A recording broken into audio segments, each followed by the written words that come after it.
So it's not going to give you an image if you do it this way. Everything hanging down. When you take the probe off of the machine to send in, immediately put the cap on. Just 2 little twists to protect the insides from getting any wetness or any other product of anything in there. Do you guys use, excuse me, do you guys use Ready Wet or Ever Wet or anything like that and spray everything down so it stays nice and wet? Yay, I like it if you don't. Is that a nod you do or a shake you don't? I couldn't tell. Wait, The spray. the pre-cleanse. The pre-cleanse spray, but it's Okay. not that brand. So for sure, make sure the lid is on before you do the pre-cleans. You will need to be noted, I have to make it known that we don't recommend pre-cleans. We don't like anything that keeps the probe wet permanently, but it's really a facility call and we get that, but we just want you to know that's not approved by BK, okay? So make sure the lid is on, don't get any pre-cleans in here in these inner works. You also want to make sure that the lid is on because when it goes to SPD, as many of you probably know, it sits on a dirty side somewhere where they are waiting to clean it. And while they're waiting, somebody is in there hosing off tons of other instruments and water is spraying and flying everywhere. So again, we want the lid on to keep the water and stuff from getting on the inside of this, okay? So when it goes to SPD, it goes down, lid on, okay? When it comes to you from SPD and you take the blue wrap off,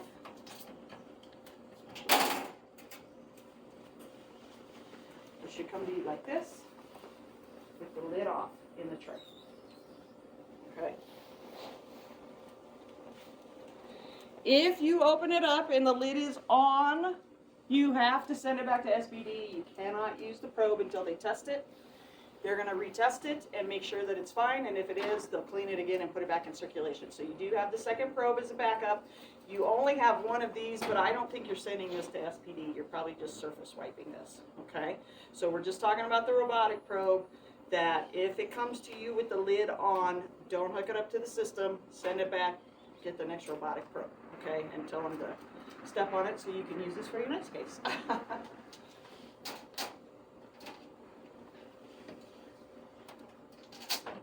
All right, any question on the transducer so far? Clear as mud? All right. I have put some labels on your machine. The first label sitting right at the top tells you that you can only use 70% alcohol to clean this screen, wipe this keyboard, or do anything on this system, okay?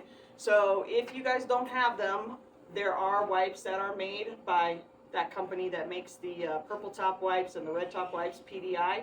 They make a thing called screen wipes. And I was looking the other day, I think they've come out with some designated alcohol wipes. They are 70% alcohol only, that's it. You can use those to clean this, okay? Those wipes are acceptable and approved to clean your surface probe and to clean this off if you want to get the boogers off first and be nice to the folks in SPD. You can give this a quick wipe with the alcohol wipe. As far as the transducers go, there are other wipes that are approved, but I kind of recommend so that you don't have a million little canisters of wipes out there and people start getting confused and not knowing which wipes can be used and on what they can be used, and pretty soon you have the wrong wipes getting used on the wrong things and so on and so forth, that you just have your canister of alcohol wipes since it's approved for everything, okay? So keep that in mind, only 70% alcohol. The other sticker I put in here is starting to become moot, but I've decided to keep it on there for the just in case, which is that you cannot unplug this system if it's not done powering down, okay? In the past, what was happening when we went with our software upgrade is if you pulled the plug before it was completely powered off, it would start corrupting files, and then one day you'd go to plug this in and it wasn't going to come up because it had too many corrupt files, okay? They have noticed that systems with the batteries have less of an issue with that, but I wanted to cover the power down process before we move on to everything else so that you understand what I'm talking about. So it used to be on our older systems that you would turn the machine off in a big circle with the slash through it, said, don't unplug me, I'm powering down. And then as soon as that circle went away and the screen went black, the machine was off. But there's, with our newer software, a little gap. So there's my circle that I'm talking about. Screen went black, but can you see my power button is still illuminated? okay? It will get faster the more you use this machine, but right now we could probably go, leave the room, get the patient off the table, do things. As you can see, I'm still standing here talking, and it is still illuminated, okay? So what I have been recommending to people is, as soon as you know you're done with the machine, there, it just went off. So now you can pull the plug and move it out. But I've been just telling people that as soon as you know you're done in the OR with the machine and they're having you back stuff away, hit the power button and then just push this off to the side. By the time you get the patient out of the room and all that other stuff, this will be powered down and then you can pull the plug and get it out of there, okay? So just make sure that this button is no longer illuminated when you pull the plug, okay? All right, let's talk about the machine itself and all its fun functions. I have made this little notebook that can be kept, I'm assuming probably in Cindy's office or somewhere where you guys keep whatever little kind of user manuals and stuff that you have. On this very front page are all your important contact information. So you have your salesman, your serviceman, and me listed on the top. And then you have information of how to call customer service or the service line, information of how to place an order if you guys need to order, I don't know, probably not much from us for the OR, but in case you decided you wanted to use probe covers or something like that, there's options for that. And then at the very bottom is the serial number that's in red of this system. Anytime you call our customer service line or deal with anything with BK, they're going to identify you by the serial number. So that's all right there in front of your face, okay? On the back side of that page, I have printed up two very important links. The top one is our customer service web page. That's where you would find educational videos, have live chat with somebody if you need it, look up specific information, all that kind of fun stuff that everybody likes to do. And the second link is the care and cleaning web page, which probably won't involve you guys too much, but you're certainly welcome to go there.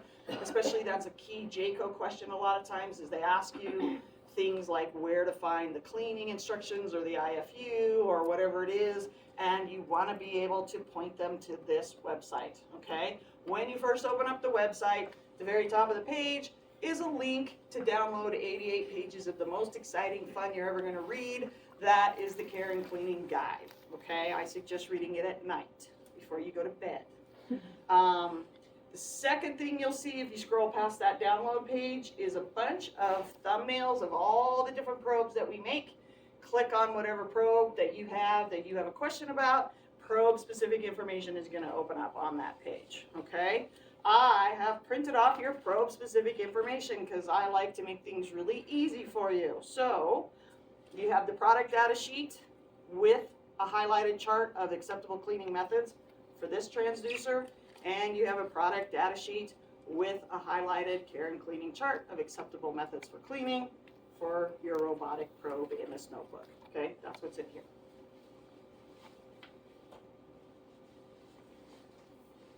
I also took the liberty of printing the important things and making them bigger than this tiny little book because my eyes can't read this tiny little book. And I laminated it because you generally can't take this book into the OR because it's paper.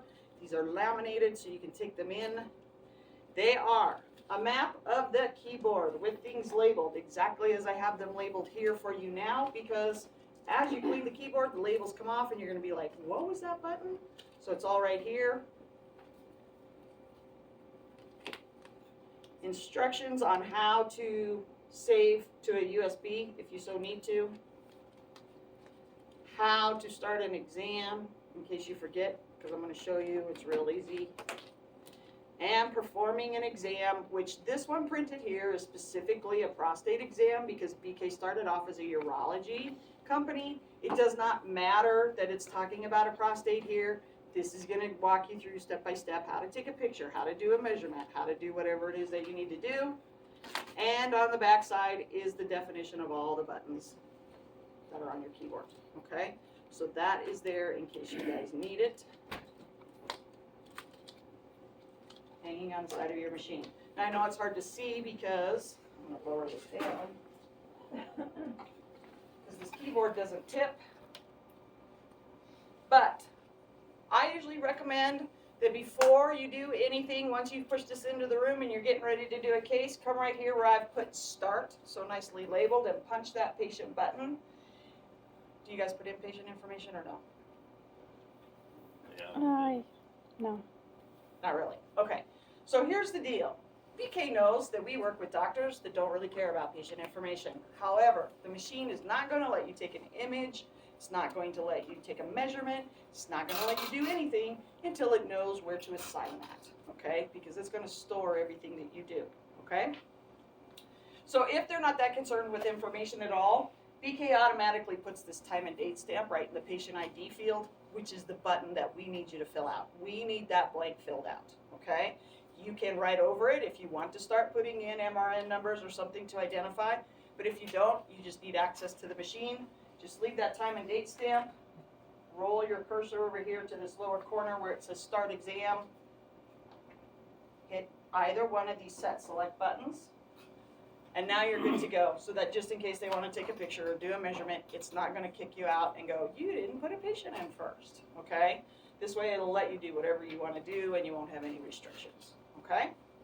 That's all you guys pretty much need to do to set it up. Is there a lot of machine operating during the exam, or do they kind of just scan as is? They do it? Okay. So for OR, you're generally going to be concerned with the raised buttons across the middle.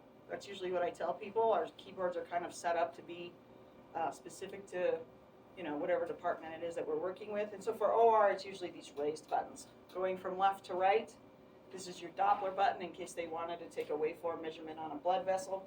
Color button in case they want to see color of if there's flow or not flow in a vessel. Gain, which is your overall brightness.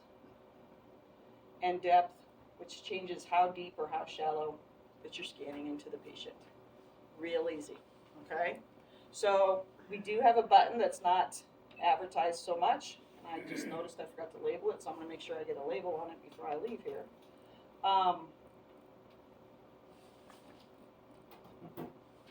Let's say you turn on a bunch of things because you weren't sure what the doctor was asking, or he wasn't clear what he was asking, or whatever the case may be, and you have all these things going, and now there's all this panic in the OR because the doctor's like, turn that off, turn that off, turn that off, and you go, I forgot how I even turned it on. There's too much confusion happening. We have this nice little home button. It looks exactly like a house right here, and all you have to do is tap it. It will take you out of whatever you're in, return you back to your original settings, but it won't kick you out of the patient, okay? So the home button is going to be your friend. That's the one that you, anytime you just hit home and start all over, okay?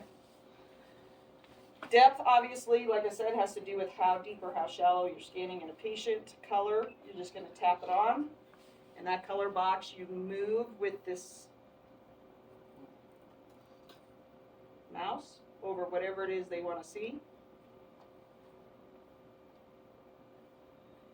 And the waveform is the next button over, and you just would tap that and then move your cursor over whatever it is, blood vessel that they want to get a waveform on, okay? After that, the only things I think you guys would be concerned with are maybe taking a picture. Do you guys ever do that? Yes? No?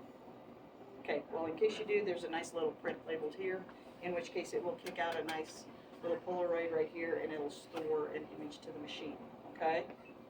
You don't even have to freeze to take that. You just hit print.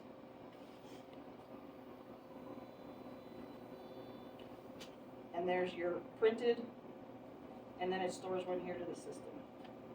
It's clipped right there. Doctor can walk away with that, and then you don't have to worry about it, okay? Any questions about any of that? Is it too early and we haven't had enough coffee? When you're done with everything, all you're gonna do is hit the end button, which is right below the start button that I have labeled here, okay? Pretty simple. If you have both of these probes hooked up and you want to choose between the two, only one of them has a smart button, which is a button on here.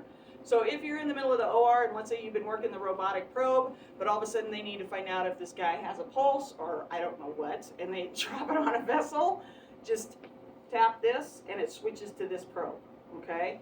The robotic probe does not have a smart button. Why? Because it goes inside the patient. So if you want to select the robotic probe after you've confirmed that he is alive, what you would do is there's a probe button right here by your start button. Picture of everything you have hooked up. Just roll over the one you want to select. Hit that and hit close and you're good to go. Okay? These are set up for doctors. Doctors don't want to think about creating images, so you don't have to worry about selecting presets, you don't have to worry about image manipulation, you don't have to worry about any of that stuff. The machine is automatically doing it all for you. So there's not really, other than maybe adjusting the depth of the gain, it's going to go on. Okay, and gain is about how bright or dark an image is. And all you have to do is turn it. Okay? Any questions? Nope? Wow, you guys are an easy crowd. I'm going to do these early mornings more often. Less questions. Feel free to come up and poke around, but that is the sum of this machine. Super easy to use. Did you want to go over robotic specifics? If you have them. I do. Is it just you, or did we all hook Everybody up? does robotics. Everybody does robotics. All right, let's go over one specific thing here, which is, can you guys see this little settings tool cog right here? If you're not getting an image once you've hooked up to the robot, tap that settings and it's going to take you into the back of the machine. And the very first tab you come on is your systems tab. And then across the top, there's a video out tab. So hover over that, hit your set select button, and there's a video out setting here. You want to make sure that's on passive. If for some reason it was ever not on passive and you couldn't get an image, as soon as you double checked and you reselect passive, which is just a drop down menu you would come to, you have your choices here. So, do you guys ever just slave to a monitor ever? Anybody? No? Okay, then it shouldn't come off of there. But let's just say it does. As soon as you select passive again, you need to do a system reboot, okay? And as far as the robot goes, you want to hook everything up, your cords, all of that stuff, before you turn on the machine. It is absolutely okay if you forgot and you don't hook things up until after you've turned on the machine, but it's going to make you reboot. So you're going to have to turn it off and turn it back on. So just keep that in mind. If you don't want to do the reboot, hook everything up before you turn it on. Okay? And any questions about how to hook to the robot? Are you guys pretty clear on where your video ins and video outs are at on the robot? Yes? No? They all look to you. Are you the leader? He's the robotic coordinator. Aha! So whether you're hooking directly to the robot or whether you hook to the robot tower, there's these little plugs in the back. I think orange is video out and blue is video in, if I remember correctly. You are hooking to the video in, blue, okay? This is always an out. Always, always, always we are video out. You're sending an image out of the system into the robot. So hook up to the ins. Here you're hooking up to the only thing you can, which is the out. Okay? Any questions about that? Okay, you guys have another day of training coming to you, so if you're finding some difficulties, we can plan a day where I can come and do case support with you and help you guys out within the OR. So keep that in mind, okay? Any other questions? Yes? So every time that we have a sterilized probe, the lid should be off when we unwrap it? Is that what you're saying? When you unwrap it. Okay. Sounds good. You're gonna send it lid on, but when you unwrap and comes open back, the it blue should be wrap, off. it should be off, Okay, sounds good. okay? And I'm gonna go over that with them really good today too, so. Any other questions? Nope. Easy crowd, I love it, easy morning. Thank you. All right, if you guys, like I said, wanna come poke or check it out,